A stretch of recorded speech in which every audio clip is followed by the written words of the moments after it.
नमस्ते हिंदुस्तान, कैसे हैं आप लोग। तो जैसा कि आप सब देख सकते हैं, मैं बनारस में अभी काशी घाट में हूँ। बनारस हमारे शंकर भगवान की नगरी, बनारस शंभुनाथ की नगरी। सबसे पहले जोर से बोलेंगे हर हर महादेव। दोस्तों, आज बनारस में यहाँ पे आने के बाद लगभग 2 दिन हो चुके हैं मुझे। मैं यहाँ के बनारस के गांव में भी गई और वहाँ के किसानों से मिली। मैं वहाँ के किसानों से मिलकर, यहाँ के किसानों से बात करके एक चीज तो तय हो गई कि जो बिल पास हुआ था, एक्चुअली मैं कहूँगी था, क्योंकि अभी इस पे इम्प्लीमेंटेशन के लिए उसको, जैसे आप सबको पता है, माननीय सुप्रीम कोर्ट की तरफ से रोक लगा दी गई। तो ये बिल है, मैं तो बिल्कुल नहीं बोलूंगी, लेकिन यहाँ के किसानों में से कोई एक ऐसा किसान नहीं है जो दिल्ली के बॉर्डर पे जाके बैठा है। ऐसा कोई एक किसान नहीं है जिसने मुझे ये बोला कि मुझे इस बिल से, जब समझाया मैंने इस बिल का क्या बेनिफिट है और बिल का मतलब क्या है, बिल में क्या है, तो उन्होंने बोला उन्हें कोई आपत्ति नहीं है इस बिल से, कोई भी दिक्कत नहीं है और कहीं कोई घाटा नहीं है, कहीं कोई नुकसान नहीं है।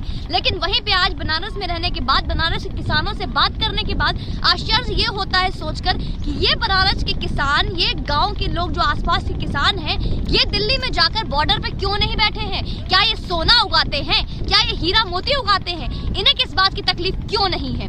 दूसरा, आज हमें दिक्कत और दुख इस बात का है दोस्तों, मुझे पता है कि भारत की राजधानी, जहां वापस मैं कुछ दिनों में पहुंच जाऊंगी, वहां पे 26 जनवरी गणतंत्र दिवस को, जहां पे भारत के हमारे जो नौजवान, हमारे जो जवान हैं, हमारे जवान जो हैं, जो देश और विदेश के परेड करके हमारे देश की गौरव को, हमारे देश की सौम्यता को बढ़ाते हैं। विश्व में इतना यानी अंतर्राष्ट्रीय लेवल पे हमारे देश की छवि दिखती है उस दिन। हमारे देश को जितने भी जवान जो शहीद हो गए, जिन्होंने बहुत शौर्य वीर वाली काम किए, उसको उस दिन उनको पुरस्कार दिए जाते हैं। हर स्टेट अपनी अलग अलग तरह से अपनी कलाओं का प्रदर्शन करता है। तो ये सारी चीजें एक तरफ, जहां आपको पता है 26 जनवरी गणतंत्र दिवस, जिस दिन हमारा संविधान लागू हुआ, उसी दिन हर वर्ष एक बाहर से हमारे देश में एक मेहमान आते हैं। लेकिन आपको याद होगा पहले भी किस तरीके से, जब देश में शाहीन बाग को लेकर दंगे हुए थे दिल्ली में, उस टाइम भी जब ट्रंप आने वाले थे, उस टाइम भी किस तरीके से दिल्ली दंगों को अंजाम दिया गया था। और एक बार फिर से 26 जनवरी को आज दिल्ली को दहलाने की कोशिश की जा रही है, दिल्ली को फिर से झुलसाने की कोशिश की जा रही है। और आश्चर्य की बात यह होती है, देखकर हमें ताज्जुब ये लगता है कि जहां हर वक्त इस तरीके का डर और खौफ में एक बार हम जी चुके हैं, कई घर उजाड़े जा चुके हैं, जलाए जा चुके हैं, कई हिंदुओं ने अपने घर जलते हुए देखा, कई लोगों ने अपने आप को बिछड़ते हुए देखा। एक बार फिर से शाहीन बाग पार्ट 2 को होने देने का आदेश दे दिया है दिल्ली सरकार ने। जी हाँ, दिल्ली सरकार में ट्रैक्टर रैली निकालने का 26 जनवरी को आदेश दे दिया गया है। मतलब आप सोच सकते हैं 26 जनवरी का नजारा क्या होगा। एक तरफ हमारे देश के जवान जहां परेड कर रहे होंगे, देश और विदेश के स्तर पे अपने देश की सौम्यता को बढ़ा रहे होंगे, एक तरफ वहीं सड़कों पे ये तथाकथित खालिस्तानी किसान, जो अपने आप को किसान कहते हैं पर वाकई में है नहीं। क्योंकि अगर मैं किसानी की बात करूं तो ये पहला ऐसा बिल है जिस बिल के लिए, चाहे वो टीएमसी हो, चाहे वो बंगाल सरकार हो, चाहे वो साउथ की सरकार हो, चाहे वो बिहार की सरकार हो, चाहे वो कांग्रेस की सरकार हो, कहीं भी आप देख लीजिए, ऐसा कोई भी सरकार नहीं है जिस बिल के लिए सहमति इन्होंने पहले नहीं दी थी। कोई नई बिल नहीं आई है, ये बिल वो है जिसपे हर सरकार ने अपने वक्त में सहमति जताई थी। यह अलग बात है, बीजेपी सरकार ने इस बिल को पास किया तो आज सबको आपत्ति हो गई, क्योंकि यहाँ पे सरकार खेलना है, देश के किसानों के कंधे पे बंदूक रखना है। मैं फिर से बोलूंगी, ये लोग वो बैठे हैं जो किसान की हल की बात करते हैं, लेकिन ये वो किसान हैं जो खेत में जोतने वाले, ना इनको हल से मतलब है, ना ही किसान के किसी भी मुसीबत का निकाले गए हल से मतलब है। तो इनको हल से कोई मतलब ही नहीं है, इनको सिर्फ राजनीतिक रोटी सेकनी है, देश की व्यवस्था खराब करनी है। और दूसरी, ये जो देशद्रोही ताकत इस तरीके से बढ़ रही है क्योंकि इसको विदेशी फंडिंग मिलती है, बाहर से फंडिंग आ रही है, इसको पाकिस्तान से फंडिंग होती है। पाकिस्तान तो भिखारी देशों से फंडिंग होती नहीं है, विदेश में अलग अलग देश से इनकी फंडिंग हो रही है। इन खालिस्तानियों को, चाहे वो ठंड हो, चाहे वो बारिश हो, चाहे वो ठिठुरती हुई कितने भी सुबह की धुंध हो, उससे इनको कोई आपत्ति नहीं होती, क्योंकि इनको मसाज के लिए सारे क्रीम मिले हुए हैं, इनको मशीन मिले हुए हैं, हीटर्स मिले हुए हैं, तो इनको कोई प्रॉब्लम नहीं होती। खाने को गाजर का हलवा और उबले हुए अंडे मिल रहे हैं।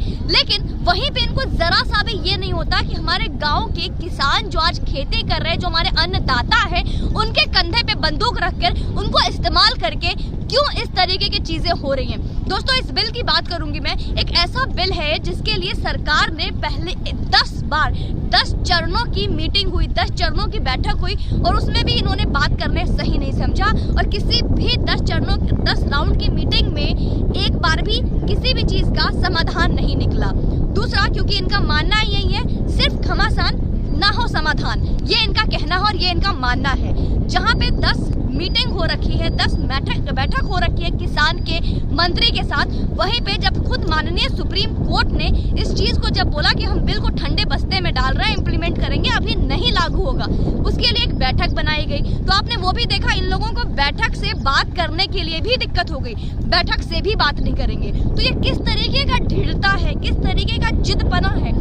ये ढीठपना नहीं और जिदपना नहीं तो क्या है दोस्तों? जहाँ पे सरकार झुकी जा रही है, चाहे चेंजेस की बात कहे, चाहे इम्प्लीमेंटेशन की बात कहे, चाहे वो आप देखो अमेंडमेंट की बात हुई, हर तरीके की कोशिश की गई कि किसानों को फायदा भी हो। ये 5% किसान, जिसको कि आपने देखा होगा किस तरीके से शाहीन बाग में बूढ़ी दादी अम्मा का इस्तेमाल किया गया विक्टिम कार्ड खेलने के लिए, यहाँ पे बुजुर्ग किसानों का इस्तेमाल किया जा रहा है, क्योंकि इनको कोई आपत्ति नहीं है कि अगर बुजुर्ग, हमारे देश के बुजुर्ग किसान जो कि 4 से 5% उठा के ये ले भी आए हैं, चाहे वो अंधे जिन्होंने अपनी आंखें खो दी है, उस एनजीओ से उन लोगों को लेकर आए हैं, उन स्पेशल और डिसेबल लोगों का इस्तेमाल करके इस तरीके का चीजें कर रहे हैं। शाहीन बाग में बूढ़ी अम्मा को इस्तेमाल किया, यहाँ पे बूढ़े बुजुर्ग किसान का इस्तेमाल कर रहे हैं, क्योंकि इनको जान और जिंदगी प्यारी नहीं है, इनको अपनी राजनीतिक रोटियां सेकनी है, अपना मतलब निकालना है। और दिक्कत इनको ना ही किसान बिल से है, ना ही इनको बीजेपी से है, दिक्कत इनको सिर्फ आपके प्रधानमंत्री नरेंद्र मोदी से है। अरे दिक्कत है तो आप सामने बैठो ना, बात करो ना, क्योंकि आज के टाइम में जो विपक्षी में बैठे हैं वो उनके पास सत्ता नहीं है, उनके पास पावर नहीं है, तो उनको पता है कि उनके बस की कुछ नहीं है एक्चुअली, तो इसी तरीके का वाहियात और घटिया काम करते रहेंगे, जिससे कि इस तरीके की राजनीति, गंदी राजनीति खेलेंगे और हमारे देश की व्यवस्था बिगड़ेगी। पहले भी 54 मरे थे, और उम्मीद है, डर है, दहशत है, खौफ है कि अगर इनको रोका नहीं गया, अगर इनके बारे में सोचा नहीं गया, अगर सरकार ने कोई कड़ी कदम नहीं उठाई, तो इस दंगे में जो 26 जनवरी को एक नया दंगा जो ट्रैक्टर रैली के नाम पर कर रहे हैं, इस बार 54 से 5400 और 1500 और उससे ज्यादा लोग भी अपनी जान खो सकते हैं। तो ये कहीं ना कहीं बहुत दुख की बात है। तो इसके लिए आप सबका क्या कहना है, आपका क्या विचार है, प्लीज मुझे कमेंट सेक्शन में बताइएगा। और बात करूंगी दोस्तों बनारस का, मैं यहाँ पर अभी बनारस में आई और यहाँ पे मैंने विश्वनाथ मंदिर, जो मैंने आपसे कहीं ना कहीं पूछा भी था कि मैं आपको कोशिश करूंगी कि लाइव दर्शन करा सकूं, माफी चाहूंगी, यहाँ फोन अलाउड नहीं थे टेम्पल प्रीमाइसेस में, और कहीं ना कहीं ये चीज मुझे अच्छा भी लगा कि एक अच्छी सिक्योरिटी देखने को मिली। लेकिन वहीं पे जब मैं अंदर दर्शन करने गई तो दोस्तों मैंने देखा कि वहाँ के मंदिर के जो पंडित जी है उन्होंने तो दिखाया ही, साथ में हमने खुद देखा कि मंदिर परिसर के जस्ट बगल में एक बहुत बड़ा मस्जिद का निर्माण हो रखा है, और उन्होंने बताया कि औरंगजेब ने इसको, मंदिर था यहाँ पे, उसको तुड़वा के मस्जिद बना दिया। लेकिन एनसीईआरटी की किताब में तो लिखा है कि मुगल बादशाह और मुगल शासक इतने महान थे कि मंदिरों को बनाते थे, मंदिरों का निर्माण करते थे। तो विश्वनाथ मंदिर में ऐसा क्यों, क्या हुआ जो आपको तोड़ना पड़ा और मस्जिद बनवा दिया आपने? और वहीं पर बहुत सारी चीजें पता चली, और आप इसके बारे में आप खुद भगवत गीता में पढ़ सकते हैं, आप इसके बारे में खुद आप यहाँ पर आइए, देखिए। बनारस एक बहुत ही होली सिटी है, इसे घूमिए। अभी मैंने स्टार्ट किया है 40 घाट के दर्शन, जहाँ पे मैं गंगा जी के दर्शन करने वाली हूँ। यहाँ पे नेटवर्क प्रॉब्लम है दोस्तों, नहीं तो मैं कोशिश करती कि आप लोगों को लाइव दर्शन कराऊं। Very soon I will start something ऐसा, जिससे कि मैं आप सबको हर तीर्थ यात्रा का दर्शन करा सकूं, हर ऐसे जगह का दर्शन करा सकूं। और स्टार्ट तुम जरूर करेंगे अयोध्या श्री राम से। तो आप सभी का बहुत बहुत धन्यवाद। मैं आपसे रिक्वेस्ट कर रही हूँ कि किसान रैली जो 26 जनवरी को होने वाली है, उस पर आवाज उठाइए, नहीं तो दिल्ली में एक बहुत बड़ा दंगा हो सकता है, और ये शाहीन बाग से भी ज्यादा भयावह और भयानक होगा। जय श्री राम, वंदे मातरम।